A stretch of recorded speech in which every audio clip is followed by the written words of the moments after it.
Good day, everyone. This is Daniel Broniatowski from the Maestro Musicians Academy. We are a music school in the greater Boston area, serving the communities of Lexington, Bedford, and Walpole. And we also now serve the world via the World Wide Web with online music lessons. We offer music lessons that are fun and very, very interactive and full of energy and inspiration. And our popular instruments are piano, guitar, voice or singing, and violin. You can find out more about us on one of our many websites, maestromusicianslexington.com. That'll be in the description below. And you can also email us at lessons@maestromusicians.com if you would like to get in touch with us directly to find out some more information about our online or in-person music lessons.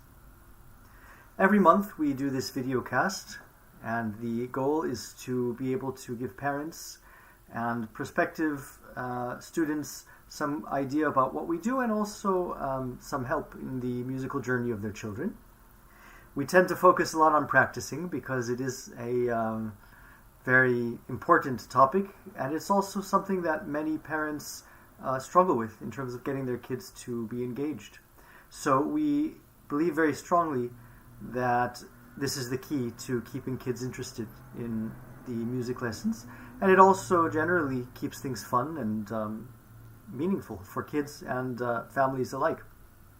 So today's topic, and you'll forgive me for reading it, it's a long one. Today's topic is how long each day should children practice, or how many times should they play each song? And that's kind of a double-barrel question, and we're going to address both of those parts.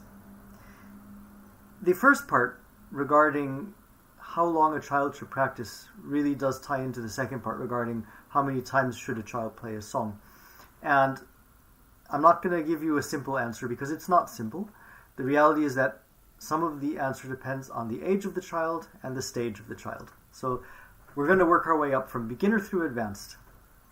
And beginner could mean any age, so we're going to take ages into account as well. Typically, children start when they're between the ages of 4 and 6, and it's very common for them to start with piano, although certainly we have many other instruments with kids in that age range who are starting out and playing and doing very well. When a child starts out, our goal as a school is to introduce them to the instrument, get them comfortable with the teacher, and want to come back every week. No more, no less. We are, of course, teaching them. We want them to learn something, but first we need to establish a good rapport and relationship with the instructor. And this is for the young kids. When the kids are a little bit older, like let's say they're around 6 years old, maybe some 5-year-olds, yes, we do want to start already from the beginning with establishing some practice habits. But for the youngest of kids and those who are also not quite ready for a routine at home, we just want to establish that rapport, and most of the work that's done will take place during the lesson. Once they have achieved that stage, usually within about 3 to 6 months, it's time to start laying some ground rules and having some expectations at home. So those expectations will vary depending on the ability of the student, but it's not going to be something that is an hour of practice every day. That just would not be necessarily very reasonable. So what I think is the most common rule of thumb, which I've heard and applied in many instances, is you should practice for half the length of your lesson time. So if your lesson is 30 minutes, which is typical at this age, 15 minutes is probably a reasonable goal to aim toward.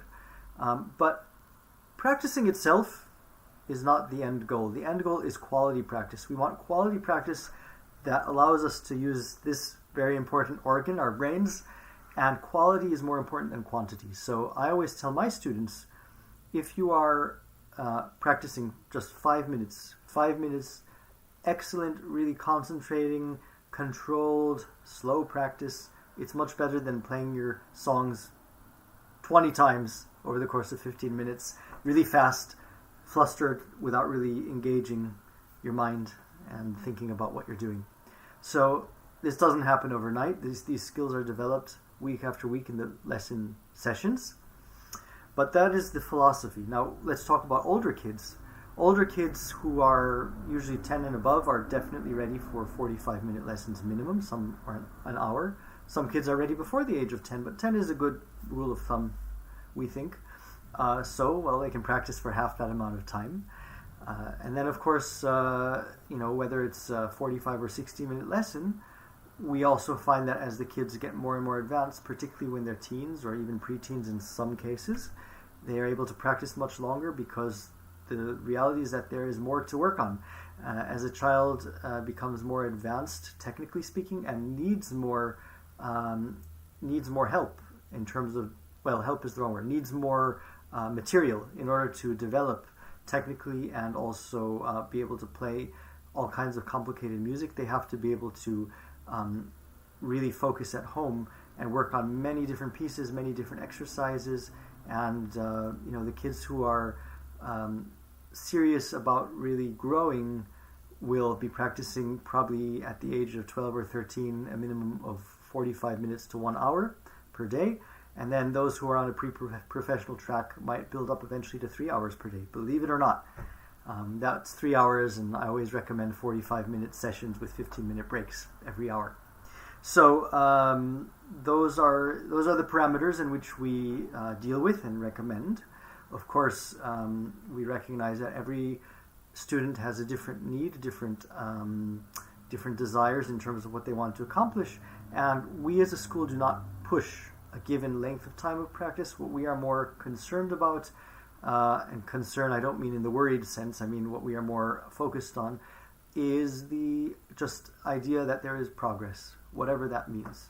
So just as in a school you can learn mathematics, well, you could have a curriculum where 1 year you learn geometry, another year you learn algebra, another year you learn calculus, etc. Well, in music it's a little bit different because the abilities and desires of students are quite unique, and we go by what a child is able to really handle and what they would like to do, and if they feel as well a desire that they can move. And also there are the children who need a little bit of a push, and we also can encourage them if it's necessary, and that they need to be pushed a little bit to actually move forward, because there are some kids who do not necessarily want to do work unless they are told this is what you're going to do. And that applies in all subjects. I think many parents have been there, done that, and they know what I'm talking about. So it depends on the child. It really does depend. And of course, we are not a crack the whip kind of school where we say you must do this, because we know that also will dampen the enthusiasm.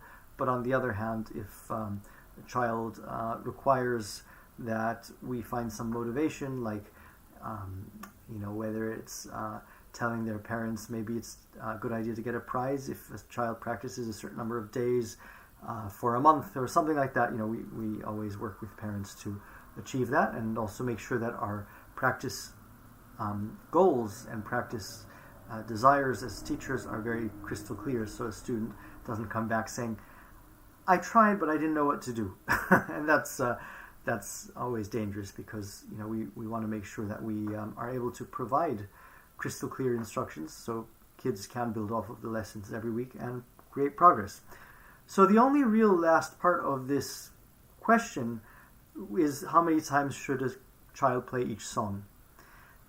I had a student's mom once come to me and say, is it appropriate for my daughter to play 5 Lightly Rose, 6 O Come Little Children's? She was really like making it almost like an athletic thing, just like you do repetitions of weightlifting. And she thought that, in the method book we were using, that if you play the song a certain number of times, it will strengthen your technique. And that is a great way of thinking. I wish it was true. I wish it were true.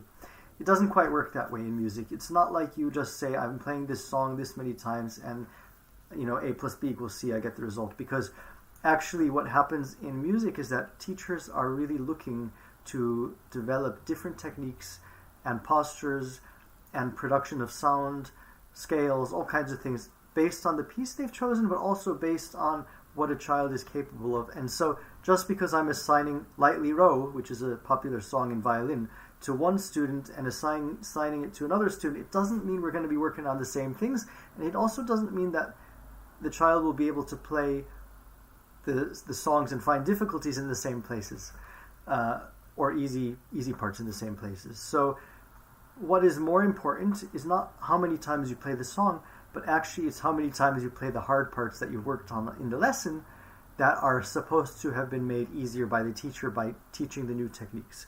Now what happens is, as you play more and more hard parts and they get to become easier parts, you're able to put the hard parts together, and you play one hard part after another, and then you suddenly realize, wow, I've got this big part that I know very well now.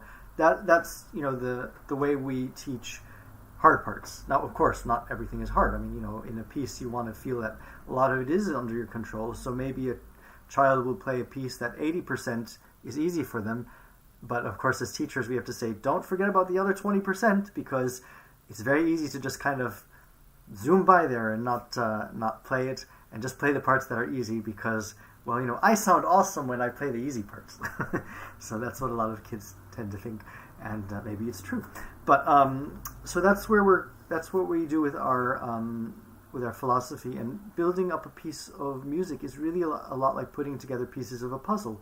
You might start with the edges, and that's the easy part, but then you have to really hone in on the difficult parts and find out, where does this piece go, where does that piece go, and then eventually you get the whole, and then the child is able to play the entire piece. And the hard parts might not be hard anymore, maybe they are, but they are getting better. It's a process. It takes time, it takes energy, but it also takes slowing down and faith. So these are just some of the topics and some of the concepts that we teach in our lessons. I hope you enjoyed this video today. Again, we are the Maestro Musicians Academy. We are a music school based in the Boston, Massachusetts area. Our lessons take place in person and online. The in-person lessons take place in the communities of Lexington, Bedford, and Walpole, Massachusetts. And in addition to that, we have right now 3 different websites with a 4th coming. Our 3 websites are maestromusicianslexington.com, maestromusiciansbedford.com, walpoleschoolofmusic.com, and soon we're going to have an online website as well. Very exciting times. But I will post some links in the comment section below. And if you have a topic maybe that you want me to address, please comment in the section below, and I would love to address that in one of my next videos. So long, all the best. Daniel Broniatowski, Maestro Musicians, signing out.